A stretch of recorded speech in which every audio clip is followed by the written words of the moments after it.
Hello, and welcome to School Health Presents Talkin Tech with Dr. Ray.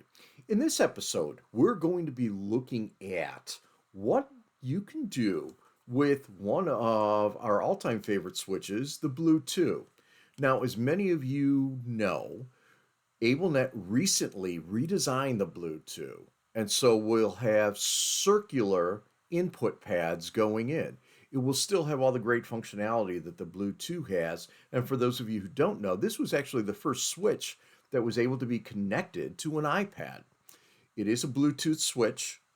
And for those of you who are saying, okay, well, this is great, but do I just put this on a shelf or what? The answer is no. Here's an alternative way that you can be using a Blue 2, especially if you've got them sitting in a shelf somewhere.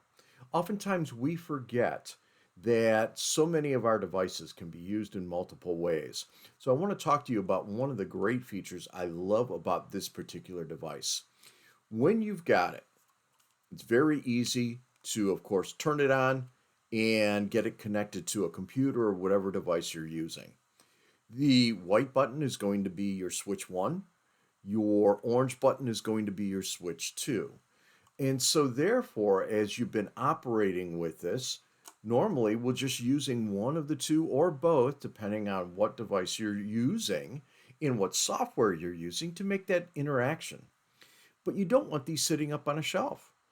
What happens when you've got that individual that maybe can't use something like this? Maybe they're in a chair and they've got a certain angle they've got to be at, or they've got a certain type of switch that they're very accustomed to, but it's a wired switch. Well, a lot of people don't realize the other thing you can do with the Blue 2 is you can use this much like a switch interface. Now, it's simply going to be, again, as you've got it connected to the computer. But on the back side, so right underneath the orange button on the back, you'll see two switch ports.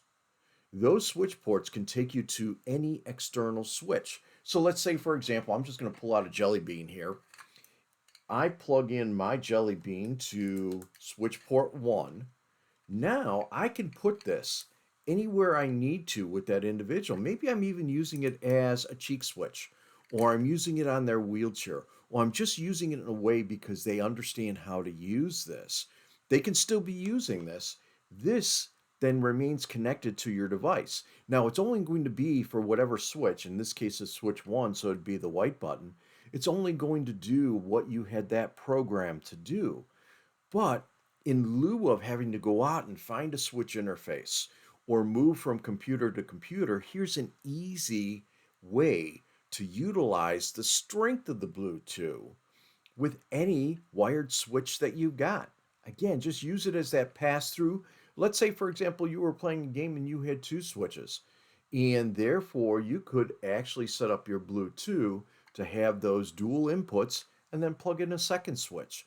And so something like using a Jelly Bean can be done with any type of device that has that Bluetooth connectivity that the Blue 2 is known for connecting with. So as you're getting the new Blue 2s, or as you're trying to think about other ways to use a Blue 2 that might be sitting up on a shelf somewhere, think about it as that switch interface for that single or double switch connection to any computer or software that you might have that you need something in a Bluetooth manner. So utilize what you've got. I think AbleNet has some great tools along the way. And that's one of the forgotten features that we have with this particular device. As always, I thank you for what you do. If you do have some questions, feel free to reach out to me. And I look forward to seeing all of you somewhere down the road.